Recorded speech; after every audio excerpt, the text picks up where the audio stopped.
નમસ્કાર સરળ એફથી હું રામભાઈ તમારું સ્વાગત કરું છું કપાસ કોટન વાયદાના ભાગમાં જે પણ ખેડૂત મિત્રો નવા હોય ચેનલને સબસ્ક્રાઇબ કરે બીજા ખેડૂતોના ભાગ તમે શેર કરી શકો છો વોટ્સએપ ગ્રુપ અને ફેસબુક પેજ ઉપર અને ભાગ તમે સારો લાગે તો ભાગને લાઈક કરી શકો છો। કપાસ બજારની અંદર સોમવારે પ્રથમ ભાગ અને લાસ્ટ ભાગ એટલે કે એક જ ભાગ છે આજે આ રજૂ કરવામાં આવ્યો છે। બધા ખેડૂત મિત્રોને હેપી હોલી અને હેપી ધૂળેટી અને ખાસ કહેવાનું કે તમારા વિસ્તારમાં હોળીનો જુવાળ છે ક્યાંય કઈ દિશામાં પહોંચ્યો અને કઈ દિશામાં તમને જોવા મળ્યો છે। જે ઘણા બધા 90% વિસ્તારોમાં અથવા 90% અમારી સરસામાં છે ઈશાન ખૂણો અને ઉત્તર દિશાની વધારે પડતી સરસા અને વધારે પડતું જાણવા મળ્યું છે અલગ અલગ વિસ્તારોમાંથી અને કદાચ અમે એ પ્રમાણે આવનાર ચોમાસાની સરસા આપણે કરીએ તો અમારી ધારણા મુજબ છે આ વિસ્તારોમાં છે ચોમાસું ખૂબ જ સારું જોવા મળશે। 16 આની વર્ષ તમે કહેતા હો તો એ 16 આની વર્ષ સુધી છે ચોમાસું એટલે કે છે લાસ્ટ સુધી વરસાદની ખેંચ પણ નહીં પડે અને લાસ્ટમાં પણ સારો વરસાદ થઈ અને ચોમાસું વિદાય લેશે એવું હાલ છે લાગી રહ્યું છે। બાકી તમારા વિસ્તારમાં વાવેતર જે તમે કરતા હોય એ વાવેતર છે કોઈ પણ પાક છે તમે કરી શકો છો પણ વધારે પડતું મગફળીનું વાવેતર બેસ્ટ રહેશે। મગફળીનો ઉતારો પણ બેસ્ટ રહેશે અને મગફળી છે લાંબા ટાઈમ માટેની જે પ્રોસેસ થતી હોય છે અથવા તો લાંબા ટાઈમની મગફળી આવતી હોય છે એ વધારે પડતી સક્સેસફુલ વાવેતરની દ્રષ્ટિએ જોવા મળશે અને લાંબા ટાઈમની મગફળીમાં ઉતારો વધશે। ટૂંકા ટાઈમની મગફળી પણ સારી થશે પણ ટૂંકા ટાઈમમાં ઉતારો છે લાંબા ટાઈમ કરતાં થોડો ઓછો જોવા મળે એવું હાલ છે લાગી રહ્યું છે। વાવેતરની દ્રષ્ટિએ સારું જે મગફળીમાં જોવા મળશે બીજા અન્ય પાકો પણ સારા જોવા મળશે પણ વાવેતરમાં મગફળી છે આપણા ચોમાસા સિઝનમાં વધારે પડતા અલગ અલગ વિસ્તારોમાં જોવા મળતી હોય છે એટલા માટે મગફળી બેસ્ટ રહેશે। કપાસની ચર્ચા કરીએ તો કપાસ અલગ અલગ વિસ્તારોમાં જ્યાં વધારે પડતો થતો હોય અથવા તો વધારે પડતા ઉત્પાદનમાં કાપ આવતો હોય ત્યાં મગફળીનું તમે વાવેતર કરી શકો છો। કપાસનું વાવેતર છે ઘટાડી શકો છો એવું હાલ અમને લાગે છે કારણ કે મગફળીનું વાવેતર અને મગફળીનો ઉતારો સારો જોવા મળશે। બીજા નંબરની ચર્ચા કરીએ તો 15 જૂનથી 27 જૂનની વચ્ચે છે ચોમાસું છે અવિરત તમારા બધા વિસ્તારોમાં છે બેસી જશે અને ચોમાસાની વાવણી છે પ્રથમ વાવણી તમારા વિસ્તારમાં તમને જોવા મળશે 15 જૂનથી 27 જૂનની વચ્ચે અને વાવણી કોઈ ભાંગલ નહીં થાય કોઈ બીતા વાવવા જવું પડશે એવું કાંઈ નહીં થાય। વાવણી સારી સુપર અને હસતા તમે વાવવા જઈ શકો એવી વાવણી સારો એવો વરસાદ તમને જોવા મળશે તમારા વિસ્તારોમાં પણ ઈશાન ખૂણો અને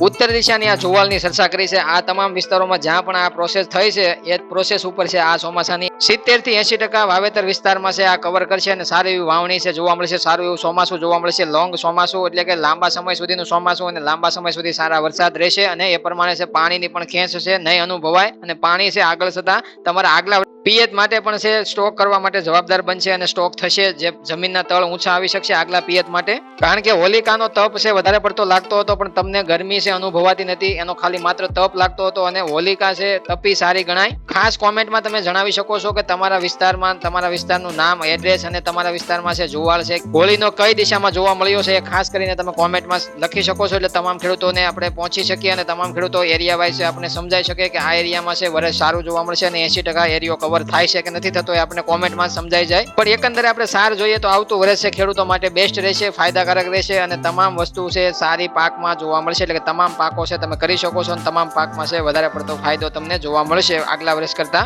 હવે આપણે જોઈએ આગળ કપાસ બજારની ચર્ચા કરીએ કારણ કે વિદેશ વાયદો છે એક જ આપણને અત્યારે લેવલ જોવા માટે છે આપણી સામે ઉપલબ્ધ બજાર એટલે કે ઓપન બજાર છે અને તમામ ભારતીય બજારો અને વાયદા બજારો અથવા તો યાર્ડો માર્કેટિંગ યાર્ડો તમામ છે આપણને 7-8 દિવસ માટે માર્કેટિંગ યાર્ડોની અંદર પણ રજાનો દોર જોવા મળશે માર્ચ એન્ડિંગના લીધે અને આપણે વિદેશ વાયદાના આધારિત બજારની ચર્ચા કરવાની રહેશે। મોટા સમયની અસ્થિરતાએ કપાસના વેપારને ઘેરી લીધો છે કદાચ સાચું વાંચન એ છે કે અંતરદ્રષ્ટિમાં શું છે એ અલબત્ત જેવો 6 અઠવાડિયાઓથી 2 મહિના દૂર જોઈ શકે છે તો બધું સારું છે એવું કહી શકીએ તેમ છતાં આપણા કેટલાક ટૂંકા દ્રષ્ટિકોણ વાળા છે અને તેમાં કોઈ પ્રશ્નો નથી કે બજાર તેની ટોચની શોધ કરી રહ્યું છે કદાચ ડોલર જાળવશે અથવા તો કદાચ કિંમતો ડોલર અને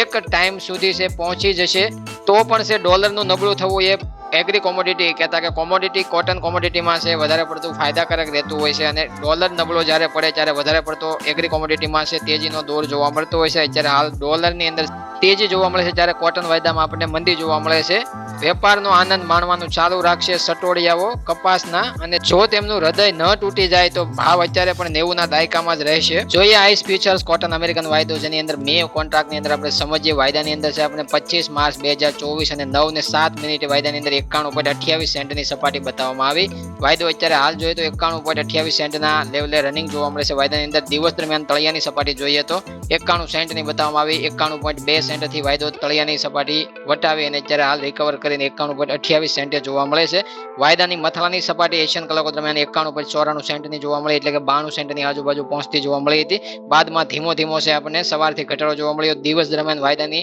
સ્થિતિ 91.47 સેન્ટના લેવલે છે એકવાર આપણે જોવા મળે છે. બાકી બાઉન્સ બેક આપતા વાયદો છે ફરીથી ત્યાંથી ઘટાડા તરફ જોવા મળે છે. વાયદાની અંદર વારંવાર દબાણ અને 0.25% મંદી સાથે વાયદો અત્યારે હાલ ટ્રેડ કરી રહ્યો છે, પણ વાયદાની અંદર વારંવાર દબાણ આવવાનું, સટ્ટાકીય રીતે છે મંદી કરવાનું અથવા તો વાયદાની અંદર વારંવાર ઘટાડો થવાનું કારણ જોઈએ તો વાયદાની અંદર 104 સેન્ટના લેવલેથી 90 સેન્ટ કે 91 સેન્ટના ભાવે પહોંચતું આપણે 10 થી 12 સેન્ટનો ઘટાડો જે જોવા મળ્યો છે વાયદાની અંદર, તો એક તમે સમજી શકો છો કે વાયદાની અંદર જે આપણે ઘટાડો જોવા મળ્યો છે એ કોઈ મામૂલી ઘટાડો તો ન ગણી શકાય, કારણ કે 10 થી 12 સેન્ટનો ઘટાડો થવો એની પાછળના કેટલા બધા નેગેટિવ કારણો જે તમને કાલના ભાગમાં દર્શાવ્યા છે. 7 નેગેટિવ કારણો હોય તો એની સામે માત્ર 2 પોઝિટિવ કારણો આપણે જોવા મળતા હોય છે. પોઝિટિવ કારણો 7 હોય અને નેગેટિવ કારણો 2 જોવા મળતા હોય, ત્યારે વારંવાર તેજી જોવા મળતી હોય છે, પણ અત્યારે ઉલટું જોવા મળે છે અને નેગેટિવ અથવા તો નેગેટિવ નબળા કારણો દર્શાવવાના અત્યારે હાલ મંદીવાળાઓ છે આવી થયા છે, કારણ કે મંદીવાળા સ્પિનિંગ મિલો, જીનિંગ મિલો, ટેક્સટાઇલ મિલો આ તમામ લોબીને અત્યારે હાલ દક્ષિણ ભારતના અત્યારે આપણે એસોસિએશનો જોઈએ છીએ એના લીધે પણ દબાણ તમને જોવા મળતું હોય છે ભારતીય બજારોમાં. વિદેશ વાયદાની અંદર ચર્ચા કરીએ તો અત્યારે હાલ જે વધારે પડતી નિકાસ અથવા તો ચાઇનાની જે ખરીદી જોવા મળતી હતી જે આગળના મહિનામાં, એ તમને માર્ચ મહિનામાં વધારે પડતી ખરીદી છે ચાઇના દ્વારા નથી જોવા મળી. લગભગ 3 સેશનમાં આપણે જોઈએ તો ચાઇનાની ખરીદી ઘણી બધી ઓછી જોવા મળે છે બીજા દેશો કરતા, અને ચાઇનાની આપણે વારંવાર ચર્ચા કરી કે એકવાર ઊંચા લેવલે ભાવ જશે એટલે કે 104 સેન્ટે ભાવ પહોંચ્યા કે 100 સેન્ટ ઉપર જ્યારે ભાવ પહોંચ્યા એટલે ચાઇના દ્વારા છે ખરીદીને કંટ્રોલમાં લેવામાં આવતું હોય છે. ચાઇના એક એવો દેશ છે ઊંચા ભાવે ખરીદી બંધ કરી દે છે, નીચા ભાવે જ્યારે એને પોતાનો ખાડો પૂરવા માટે ખરીદી કરવાની આવતી હોય છે, જ્યારે નીચા ભાવે ઘણી બધી ખરીદી કોઈ પણ દેશમાંથી કરતું હોય છે, ના કે અમેરિકામાંથી જ કરે, ભારતમાંથી પણ કરી શકે. ભારતના ભાવ જો વધારે પડતા નીચા રહેતા હોય અને અમેરિકાના ભાવ છે ઊંચા રહેતા હોય તો ભારતમાંથી પણ ખરીદી વધારે પડતું કરતું હોય છે. જેમ કે જીરુની ખરીદી 6000ના ભાવે વધારે પડતી 6 થી 7000ના ભાવે કરી હતી, 12000 ભાવ પહોંચ્યા એટલે જીરું છે તૈયાર કરીને ચાઇના ભારતને 12000 થી નીચા ભાવે છે જીરું વેચવા મળ્યું. એના લીધે જીરુની બજાર છે વારંવાર આપણે ઘટાડા તરફી જોવા મળે અને બાદમાં છે વાવેતર આપણું વધ્યું. એના લીધે આપણા નિકાસકારોને નુકસાની ભોગવવી પડતી હોય છે. અમુક સમયે ઊંચા ભાવ ચૂકવીને જે જીરું સ્ટોક કરેલું હોય એને ઘણો બધો ધક્કો લાગતો હોય છે, એના લીધે છે ઘણું બધું નુકસાન ભોગવવાનો વારો આવતો હોય છે. એવી રીતના ચાઇના હર હંમેશ કોઈ પણ દેશમાંથી ખરીદી કરતું હોય છે, જ્યારે નીચા ભાવે ખરીદી કરી નાખે વધારે પડતી, પછી બાદમાં ભાવ વધે ત્યારે પોતાનું યાન છે સસ્તા ભાવે છે બીજા દેશોમાં છે નિકાસ કરશે. એટલા માટે તમે અમેરિકન વાયદા ઉપર અને અમેરિકન બજારો ઉપર અને અમેરિકન નિકાસ ઉપર નજર રાખો તો તમને મંદી જોવા મળે અથવા તો નબળી બજાર જોવા મળે. ભારતીય બજારો એના ઉપર 30% ચાલતી હોય છે, 70% સ્થાનિક પરિબળ ઉપર ચાલતી હોય છે, નહીં તો ભારતીય બજારો ઉલટાની વધારે પડતી મંદીમાં એનાથી આગળ છે ભાવ ઘટાડો કરી નાખે. પણ ખબર છે કે ભારતીય કન્ઝપ્શન એટલે કે ભારતીય વપરાશ ઘણી બધી હોય છે, ભારતની અંદર જ વપરાશ થતી હોય છે, ભારતને આયાત વધારે કરવી પડતી હોય છે, પણ આયાત આ વર્ષે થઈ શકે એમ નથી. ઊંચા ભાવ વિશ્વમાં જોવા મળે છે, એના લીધે આયાત ઘણી બધી ઘટેલી જોવા મળશે. નિકાસની અંદર વધારો થઈ ચૂક્યો છે અને નિકાસ નીચા ભાવે કપાસમાં પહેલા થઈ ચૂકી છે, એટલા માટે જે ગાંસડી નીકળી ગઈ છે એ વધારે પડતી પાછળથી ફાયદો કરાવશે. સ્ટોક ખેડૂતો પાસે રહે કે વેપારીઓ પાસે રહે પણ ફાયદો છે. સ્થાનિક પરિબળ અને સ્થાનિક નિકાસના કારણે છે વધારે પડતો છે ફાયદો ભારતીય બજારોને જોવા મળશે, કારણ કે વિદેશના લેવલે છે બજાર ઘટવામાં છે વધારે પડતું ઘટીને શક્ય નથી કે ઘટાડો એમાં રહેશે, કારણ કે નિકાસ થઈ ચૂકી છે. એ ગાંસડી હવે પરત નહીં આવે. ગાંસડી જે નીકળી ગઈ છે દેશમાંથી એ ઘટાડો અવશ્ય બતાવવાનો છે અને પાછળથી ઘટાડો બતાવવાનો છે.